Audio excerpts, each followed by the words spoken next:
Episode 10 Bar 1998. Awalnya Kansa sudah tidak banyak berharap pada ayahnya satu ini. Tapi tindakan hari ini tetap membuatnya merasa sedih. Bahkan ketika dia pikir pernikahan ini bisa menyelamatkannya dari kelicikan keluarganya sendiri. Namun tetap saja ternyata pemikiran Kansa salah besar. Dirinya dipaksa lagi menjadi tokoh yang dikorbankan, dan ayah kandungnya malahan menjadi algojonya, sementara membiarkan Maharani memperalatnya, menjadikan ayahnya itu menjadi boneka yang bisa disuruh-suruh. Kansa hanya bisa menghela napas panjang. Siapa suruh ayahnya begitu lemah, bodoh, dan mudah diperdayai. Kansa selalu meyakini jika kepintaran dan keberanian dirinya ini adalah darah dan geng bawaan dari ibu kandungnya. Seperti biasa, Paujan terobsesi dengan ilmu pengobatan, munafik, dan sangat reputasinya. Yang ada di otaknya hanya memajukan bisnis klub Ispara dan menghasilkan keuntungan yang besar, juga berlipat-lipat. Jadi menyenangkan. Pak Arman adalah sesuatu yang wajib ia lakukan. Kemarin Pak Arman menjanjikan investasi yang jumlahnya tidak sedikit kepada grup Ispara, asalkan bisa menghabiskan satu malam dengan Kansa. Merasa tak mau kehilangan peluang untuk menjadi lebih tenar dan sukses. Lagi-lagi Paujan memilih mengorbankan Kansa. Selama ini Paujan menganggap keberadaan Kansa hanyalah seperti sebuah udara, ada dan tiada. Ada jika mau dimanfaatkan, tidak ada jika sudah tidak berguna lagi bagi keluarga Ispara. Bagi Paujan, putri yang dibanggakan adalah Yeni. Sedangkan dia yang dijemput dari desa tidak lain hanya digunakan untuk membantu keluarga Ispara untuk mengatasi perjanjian pernikahan. Bahkan demi membujuk Kansa agar patuh lagi pada pengaturan keluarga Ispara. Maka kemudian Paujan menghibur Kansa lewat telepon. Dia mengatakan akan membantu Kansa mencari suami baru yang baik setelah suami penyakitannya ini meninggal. Nanti ayah akan mengumpulkan pria-pria yang sehat untuk mendampingimu. Kau tinggal pilih saja.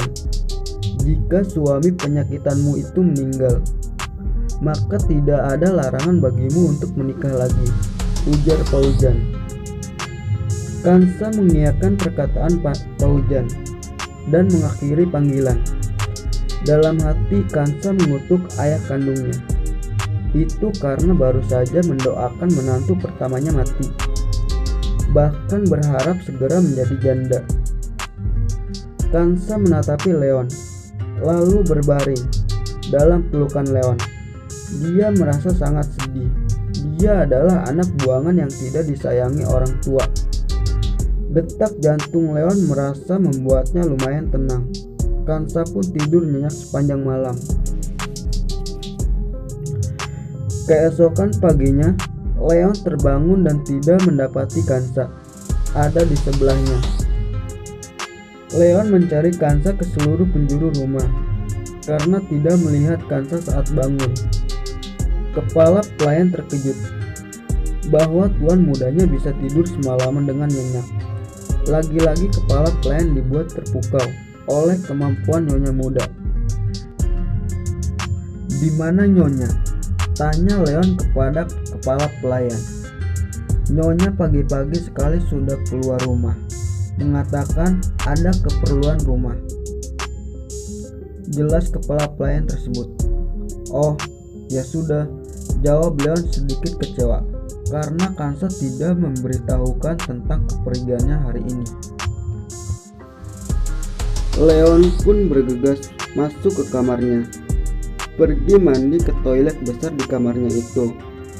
Saat mandi, Leon melihat bekas gigitan di tubuhnya. Dia merasa agak senang dengan bekas gigitan yang ditinggalkan Kansa di tubuhnya. Ia terasa seperti Kansa sedang menandainya bahwa dirinya adalah properti milik Kansa. Hingga jam menunjukkan jam 8 malam. Leon melihat ponselnya dan Kansa tidak juga menghubunginya sepanjang hari. Leon tidak senang. Simon Kawindra menelpon Leon untuk mengajaknya keluar. Simon menertawai Leon. Apakah sudah nyaman jadi bapak rumah tangga setelah menikah, sehingga hanya ingin di rumah sepanjang hari tanpa bersenang-senang di luar? Kak, apa sekarang kakak sudah ikut komunitas baru? Tanya Simon. Komunitas apa? Jawab dan tanya balik Leon. Itu loh, Isti, jawab Simon. Isti?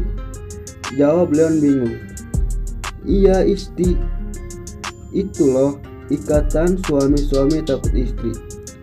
Jelas Simon dengan suara tawa yang meledak dan renyah. Leon berpikir memang sudah agak lama dia tidak bermain di luar.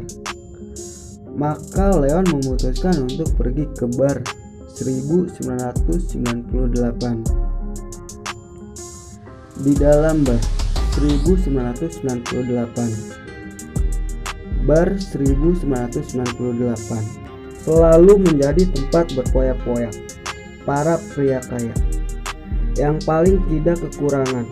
Di dalamnya adalah wanita cantik, pria yang datang bersenang-senang sepanjang malam.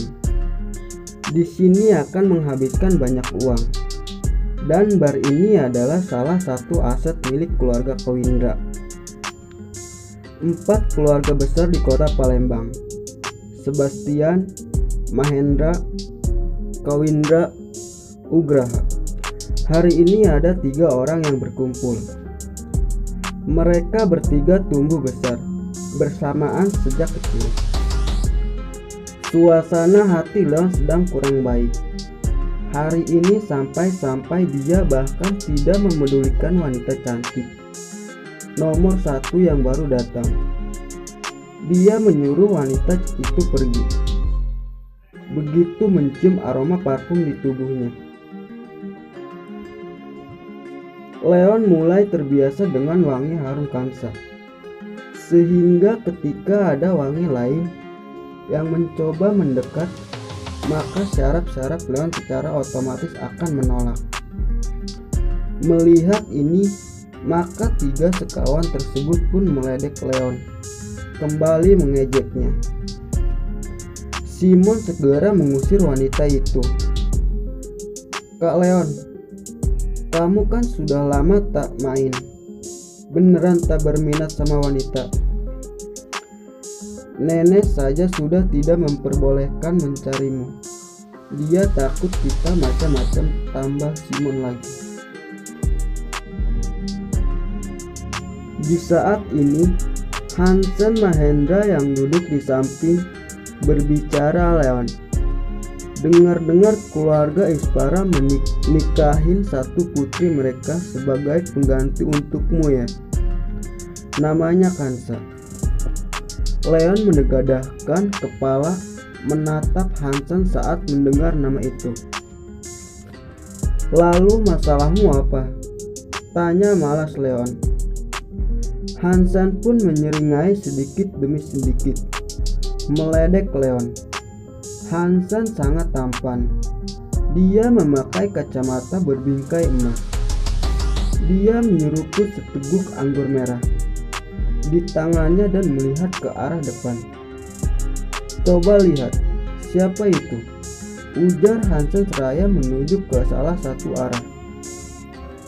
Leon menegadahkan kepalanya dan segera menangkap sebuah sosok ramping.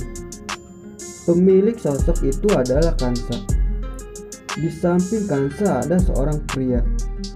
Orang itu tak lain adalah Pak Arman yang punya perut buncit. Leon membenarkan duduknya. yang tadi dalam pose malas. Leon berpikir, apa karena pria gendut itu, maka istri kecilnya ini malah mengabaikannya seharian? Dan apakah karena pria itu telah membuat Kansa tidak sabar untuk segera pergi pagi-pagi sekali dari rumah, supaya bisa berkencan dengan pria jelek itu? Leon. Buset. Simon menepuk meja dan berdiri. Kak, kok si Kansa malah nemenin pria tua minum-minum di sini? Beraninya dia selingkuh di belakangmu. Simon mengambil sebotol anggur dan hendak menerjang ke sana. Tuan muda keluarga Kawindra adalah penguasa muda di kota Palembang. Kak, biar aku hajar mereka untukmu.